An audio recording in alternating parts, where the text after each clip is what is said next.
This isn't just another courtroom plea, this is a legal minefield waiting to explode. A man walks in believing he's secured a deal to stay out of prison, but one hidden line buried in a separate court document is about to flip everything upside down. What starts as a routine no contest plea quickly spirals into confusion, suspicion, and a judge who refuses to ignore what doesn't add up. The question is, was this just a clerical mistake, or something far more dangerous lurking beneath the surface? All right, you're charged with a terroristic threat of a public servant or placing the public in fear of serious bodily injury. This man is about to plead no contest to a terroristic threat. But the real terror is a detail hidden in a court document that's about to be interpreted in a way no one, not even his own lawyer, saw coming. Ronald Allen thinks he's negotiated a deal to stay out of prison so he can see his son again. The agreement seems simple, but in a few moments, the judge is going to read one line from a different case, a protective order with a mysterious list of names. This single line will derail everything, and it raises a terrifying question. Is it a typo or a trap?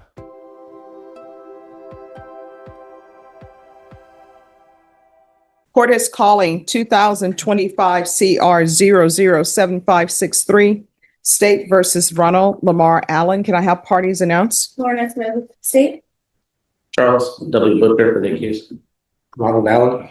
All right. Counsel, you received all discovery? Yes, I did, Judge. And did you review that with your client? I did. Court will find that the state is in compliance with discovery. Mr. Allen, did you review the document entitled Application for Deferred Adjudication or Community Supervision with your attorney? Yes, I did. Did you understand it and sign it? Yes, I did. Did you review the true bill of indictment with your attorney? Yes, I did. Did you understand it? I did.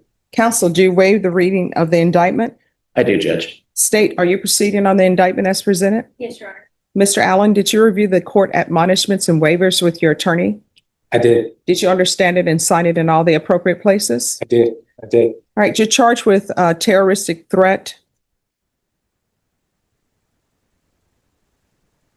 of a public servant or placing the public in fear of serious bodily injury as a third-degree felony. Range of punishment is anywhere from 2 to 10 years in prison and up to the $10,000 fine. If you have a plea with the state, the court does not have to follow your plea. If for any reason the court does not follow your plea and gives you more than you bargained for, the fact that— Pause right here. This is where things get legally serious. The judge is making it crystal clear.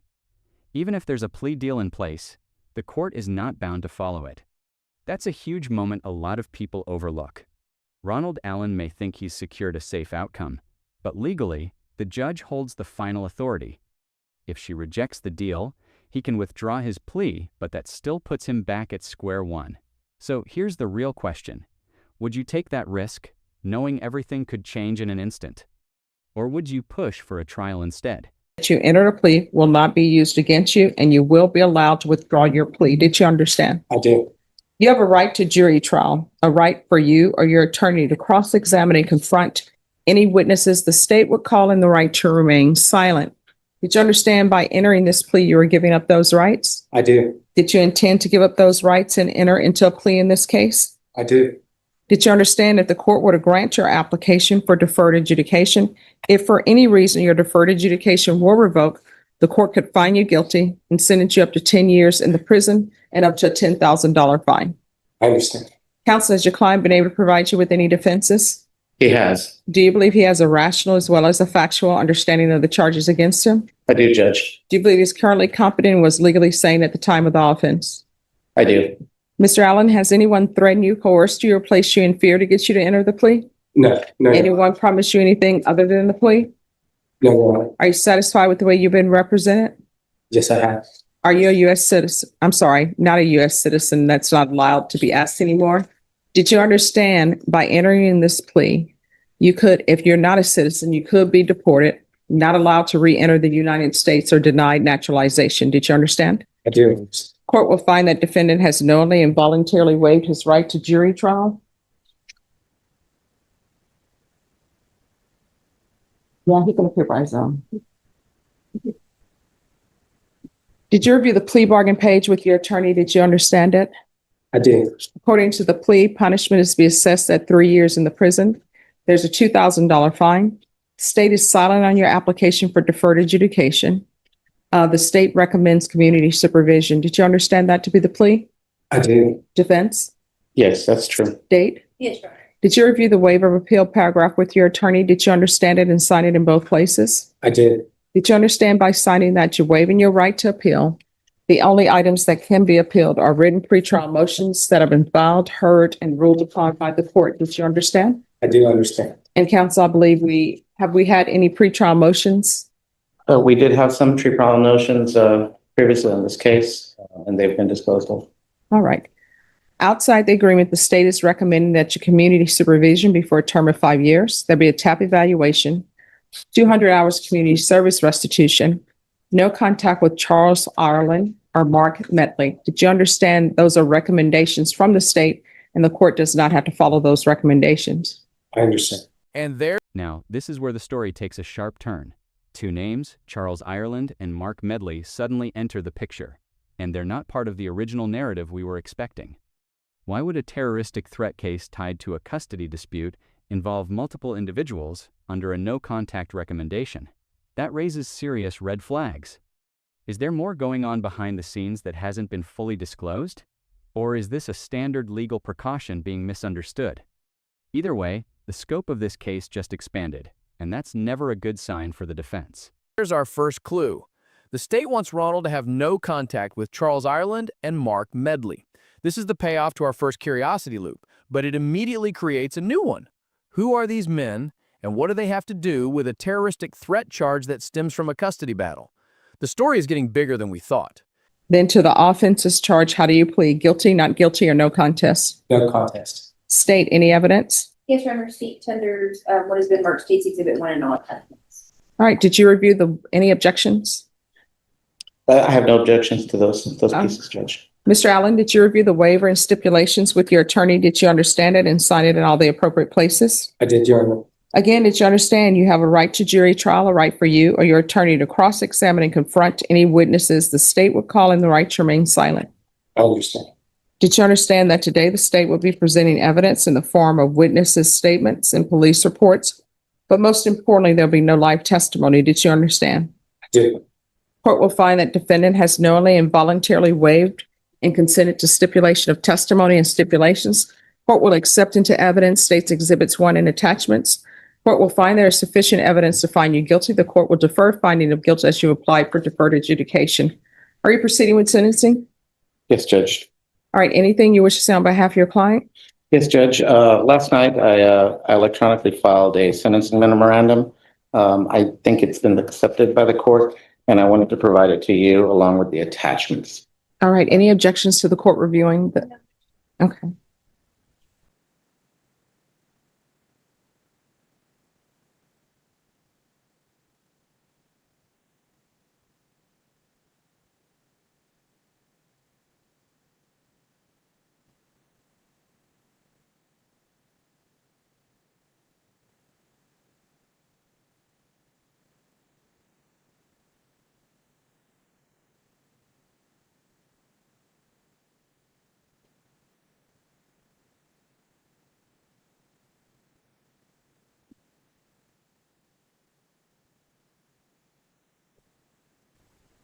All right. Yes. And so, Judge, as you can see, essentially what primary reason and the desire for Mr. Allen is that he be able to continue with supervised access to his son, Aiden. As you can see in the attachments there, the civil trial court did understand that Mr. Allen would have supervised access to his son, both in San Antonio as well as North Texas. Additionally, we do know that on the 22nd, we received a letter from Thomas Villalobos, an update letter regarding bond conditions. That letter also attached had the Center for Healthcare Services finding that they had met with Ronald Allen to complete an intake for mental health services and that he hadn't met criteria for qualifying mental health diagnoses at that time. The largest thing that matters the most to Mr. Allen and his family is that his GPS permit him to be monitored. That's fine if that's what the court desires, but he would like to be able to move freely about the state. to be able to see his son from time to time, attend his father's services, and help his mother maintain his father's properties. And so that is the primary thing. We totally agree with no contact with either Michael Ireland or Mark Medley. That's new to me, but he's fine not staying away from that man too. Based upon the judge's notes that you presented to the court, those are people that are listed under the protective order. This is the moment the entire case hinges on. The judge sees a protective order that appears to name Ronald's own lawyer as a protected party. This is the moment everything unravels. The judge is now interpreting a protective order that appears to list individuals, including possibly the defendant's own legal connections, as protected parties. That's not just unusual, that's alarming. If true, it could completely change how the court views Ronald Allen's behavior and credibility. But here's the twist: his own attorney is pushing back, arguing this is a misreading of civil court notes, not an actual protective order violation. So now we're stuck in a legal gray area. Is this a documentation error? Or has something critical been overlooked until now? Every document meant to bring clarity has created total confusion. The judge now suspects there's a hidden danger she wasn't told about, and Ronald's credibility is suddenly on the line.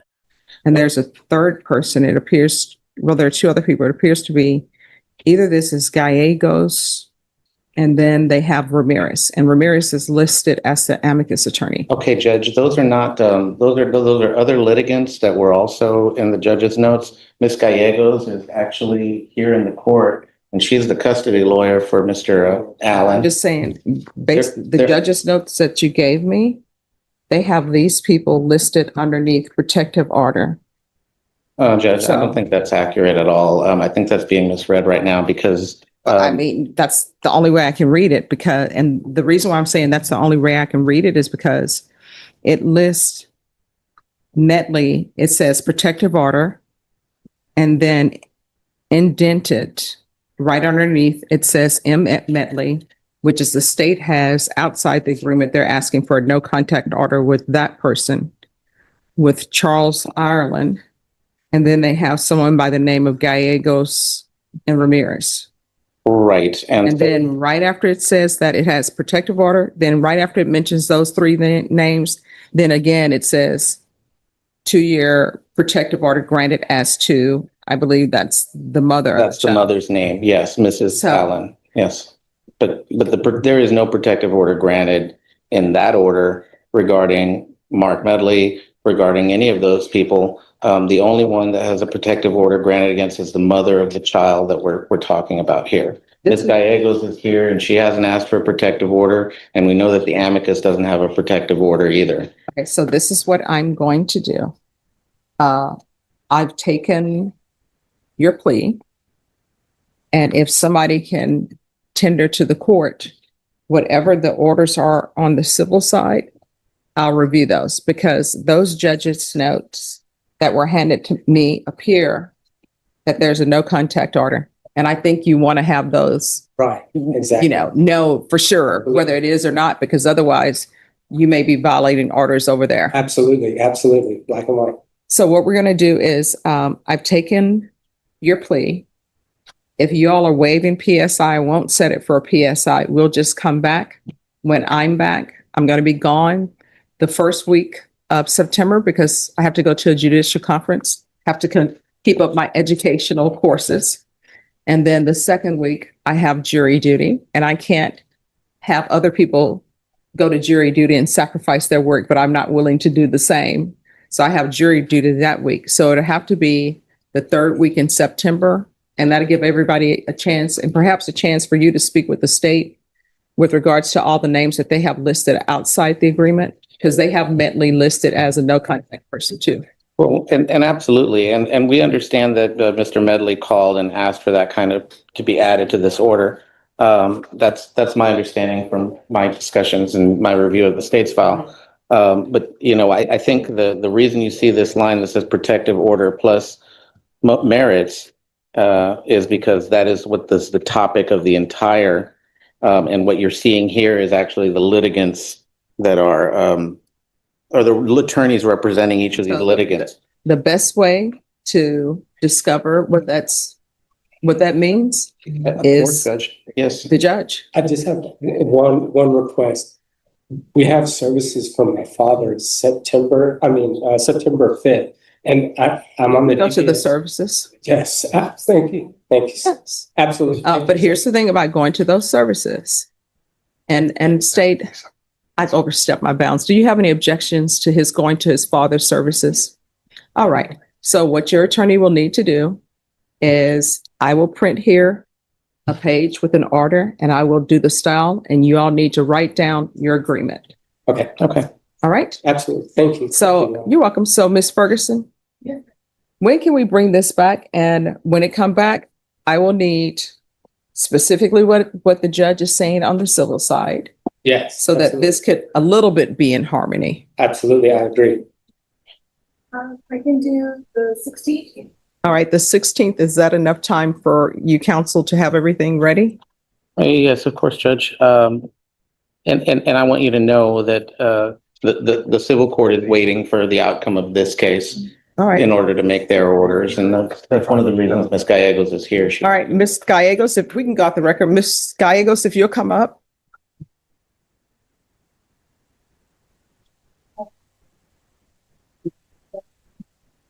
All right. Hello, how are you doing? Yeah. Good, how are you? Good seeing you. Good to see you. So anyway, it appears the documentation that I've received that has the judge's notes, Mhm. the way it's written, it appears that you're a part of the protective order. Metley is a part of the protective order. So if the court can get clarification from the judge Okay. on that side about who is really included in the protective order and what they are doing with the visitation, that will be greatly appreciated. Okay, we have a conference call next week, and then we will be looking to get it entered. We are hoping to obviously do it as soon as possible, and we will try to meet your deadline of the 16th. And I'll let the other attorneys know. If not, do we need to send an email to Ms. Ferguson? No, I mean, so I'll just need that information before the 16th. So if you all can get the judge if you all want to, you can have the judge email me and Okay. say, this is who's a part of the protective order. Or if there's a document, can you pass me that sheet of paper? Or if there's a document that tells me, this is the part of protective order, because the way the judge's notes are written, Mhm. it's so, Okay. oh, you know what? I'm sorry. I need to add this.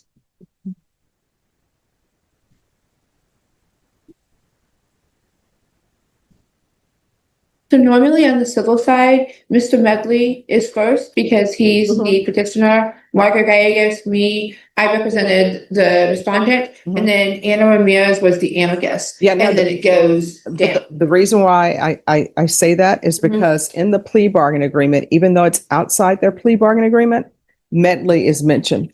I'm sorry, can I have that print out one more time? Oh, I don't- So that's why I Okay, need clarification, because the way that's written in the judge's notes, as you can see, it has a title protective order. Then it has a list of 3 people. Then underneath that list, then it comes back with a 2-year protective order. So it seems as though those are the people that he has a protective order against. So I would prefer that he know, I would prefer that I know, and probation knows. so on here it says 2-year protective order granted as to Mrs. Allen.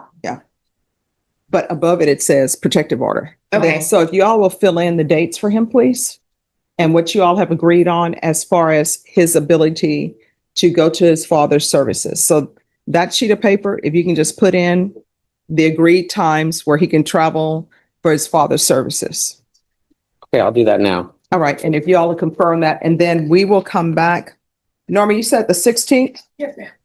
All right, so we'll come back on September 16th, and at that time, I will enter my order. And we're back on the record, Cindy. And counsel, it's the court's understanding you're waiving PSI and TAP evaluation. I would. All right, so thank you. Thank you, Judge. All right, Thank you. Thank you. Thank you so much. I appreciate it. And thank you for dressing appropriately for. Absolutely, absolutely. All right, and you're not excused until you sign the reset form, okay? Absolutely. Thank you, Judge. All right, thank you.